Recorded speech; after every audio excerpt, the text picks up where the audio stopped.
Hello నమస్తే అందరికీ welcome to my channel. ఈ శీతాకాలంలో వేడివేడిగా ఏదైనా తినాలనిపిస్తే సింపుల్గా ఇలాగ ఎగ్ ఫ్రైడ్ రైస్ చేసుకుంటే చాలా బాగుంటుంది. ముందుగా స్టవ్ ఆన్ చేసి ప్యాన్ పెట్టి అందులో ఆయిల్ వేయాలి.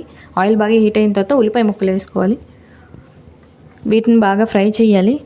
ఉల్లిపాయ ముక్కలు బాగా ఫ్రై అయిన తర్వాత ఇప్పుడు క్యారెట్ ముక్కలు, కరివేపాకు, వెల్లుల్లి, ఇంకా 2 పచ్చిమిర్చి ముక్కలు అవన్నీ వేసి బాగా ఫ్రై చేయాలి.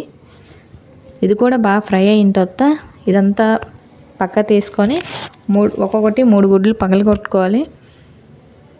మన ఛానల్ని కొత్తగా ఎవరైనా చూసుంటే లైక్ అండ్ సబ్స్క్రైబ్ చేయండి. దయచేసి నాకు సపోర్ట్ చేయండి ఫ్రెండ్స్. మీరు సపోర్ట్ చేస్తే నేను ముందుకెళ్ళగలను.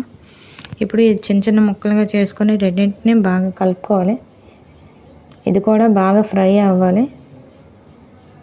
ఇలా బాగా ఫ్రై అయిన తర్వాత ఇప్పుడు మనం అన్నం వేసుకోవాలి. కొంచెం కొంచెం వేసుకొని కలుపుకోవాలి.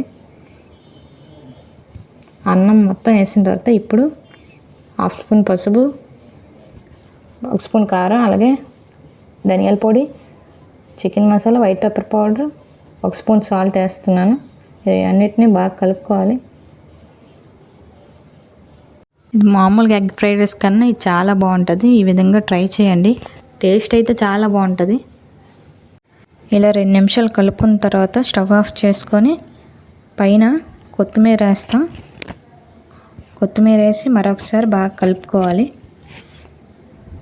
ఈ రెసిపీని మీరు కూడా ట్రై చేసి ఎలా ఉందో చెప్పండి కామెంట్ బాక్స్లోని. ఈ వీడియో మీకు నచ్చినట్టయితే లైక్ అండ్ సబ్స్క్రైబ్ చేయండి. మళ్ళీ ఈ వీడియోలో మళ్ళీ మీ ముందు ఉంటాను ఇంకో రెసిపీతోని. బాయ్.